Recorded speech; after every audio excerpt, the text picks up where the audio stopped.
The emergency lights inside the scout ship blinked like they were personally offended by the situation. Sparks jumped from a cracked console while the navigation system screamed warnings in 3 different languages, 2 of which I didn't even remember installing. "Warning," the ship's AI said calmly. "Your landing strategy has been officially categorized as terrible." "It wasn't a strategy," I muttered, pulling myself out of the pilot's seat. "It was survival." Statistically speaking, the AI continued, survival was only the 3rd most likely outcome. Outside the cracked cockpit window, the alien forest glowed in strange violet waves, tall trees pulsing faintly like quiet heartbeats. The war above the planet had already vanished into silence. No explosions. No ships. Just a quiet that felt suspicious. "Scan the area," I said. "Scanning," the AI replied. A short pause followed. "Good news? The local atmosphere will not immediately kill you." "That's the bar now, huh?" The ship groaned as I forced the hatch open. Cool air rolled inside, carrying the faint smell of metal and something sweet I couldn't identify. My boots touched the glowing soil and the ground lit slightly with each step, which would have been magical if I weren't busy checking for things that might eat me. "Motion detected," the AI suddenly said in my earpiece. I froze. "Distance?" I whispered. 10 meters. Great. 10 meters was exactly the distance something terrifying preferred. I slowly turned. Someone stood between the glowing trees. Not a soldier. Not a monster. A woman. At least, mostly. Her shape looked human, her posture tense and unmoving, silver hair falling across her shoulders. But her ears were long and elegant, stretching behind her head in smooth arcs. They twitched slightly like they were listening to the air itself. The moment our eyes met, she closed them. Just closed them. She didn't run. Didn't raise a weapon. She simply stood there, hands loose at her sides, waiting. Waiting. For me. My hand was still resting on my blaster, but something about the way she stood there made the whole situation feel weirdly awkward. "She thinks you're going to shoot her," the AI whispered. "I figured that part out. Historical data suggests humans often do."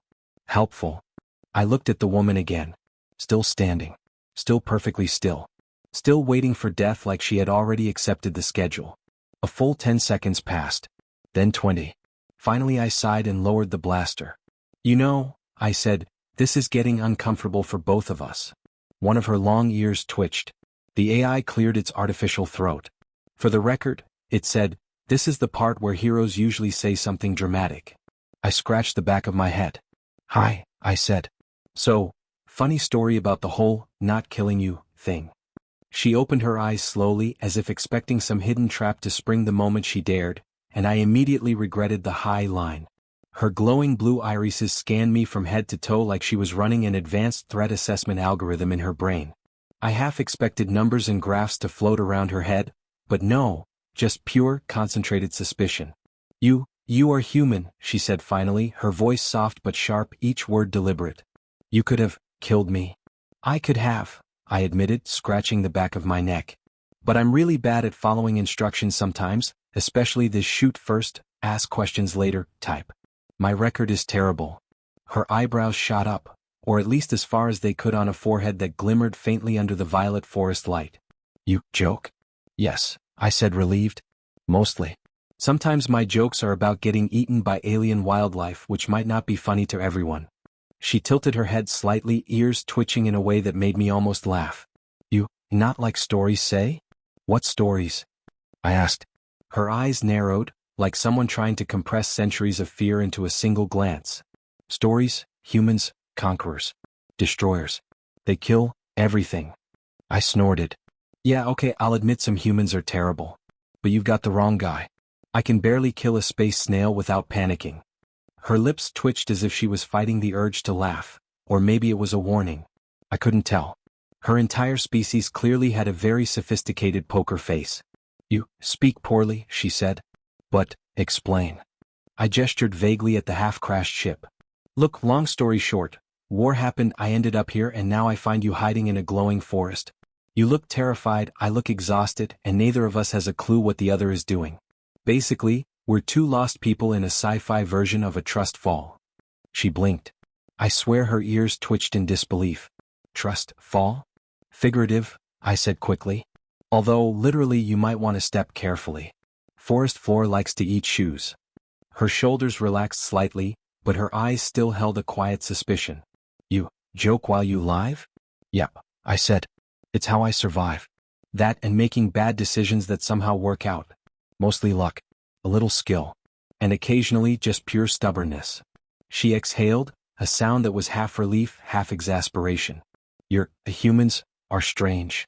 Welcome to the club, I said, offering what I hoped was a disarming smile. Now tell me about you. Why were you here hiding like a rare forest orchid? Her gaze flicked skyward, then back at me. My mission. Family. Empire. Destroyed ship. Alone. She swallowed. I thought, death, certain? I nodded slowly. Yeah, understandable. But funny thing about certain death, sometimes it comes with sarcasm and occasionally, with a human who doesn't actually want to kill you. She let out a soft laugh, almost imperceptible, and I realized the tension between us was starting to crack just a little. She had been pacing near the edge of the glowing forest for what felt like hours, though I suspected it was only 20 minutes. Her long ears twitched every time a shadow shifted, and I kept half expecting her to vanish like some spectral messenger. Meanwhile, my ship's AI had gone silent, either giving up in despair or realizing that it had nothing sarcastic to add. You, human, she said finally, stopping mid-step. Why, not kill me? I shrugged, brushing dirt off my sleeve. Honestly, I figured the universe had already done enough dramatic stuff today. Plus, I kind of like people who aren't trying to vaporize me the second we meet. She tilted her head. People, like you, are rare. My family empire expects nothing but war. I swallowed. Yeah, war seems popular. But you've got a choice. You don't have to be just what they expect. That's something I learned today too. Her eyes widened slightly. Choice. I walked closer. Exactly. You're not just a soldier or a message or a princess in hiding. And lucky for both of us, I think you is better than dead or captured. Trust me. Her lips parted as if she was about to argue, then paused.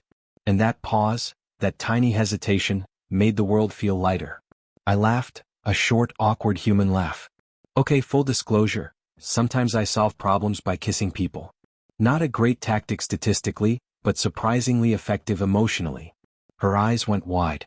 Kiss, solve? Yes, I said, stepping closer. It's complicated, but basically it's how humans show trust. Not eating you.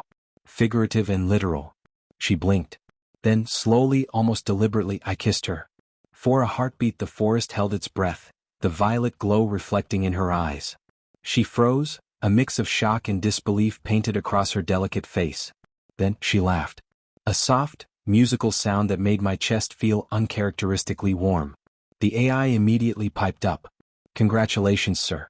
You have successfully created an interspecies diplomatic incident. Also, she likes you now. I'll take it, I said. We walked back toward the ship, side by side, and she stopped once to touch a tree trunk, ears flicking. Funny, forest, alive? Alive-ish, I said. But nothing compared to what's alive in humans. Chaos, bad jokes, stubborn hearts. Mostly harmless. Above us, fleets still searched the violet skies, but down here the war seemed distant, irrelevant. We had rewritten a small corner of the universe together, not with weapons but with laughter, choice, and a single improbable kiss. By the time we reached the ship, I realized something fundamental. I was no longer the scared, sarcastic pilot crashing through life. I had learned patience, empathy, and the odd but profound power of unpredictability. And she had learned humans could surprise you, and maybe, just maybe, not all of them wanted to kill her. The hatch closed behind us with a soft hiss. The forest pulsed one last time, a silent witness to the moment we both decided the future wasn't written by war, it was written by choice. And somehow, improbably, it was ours.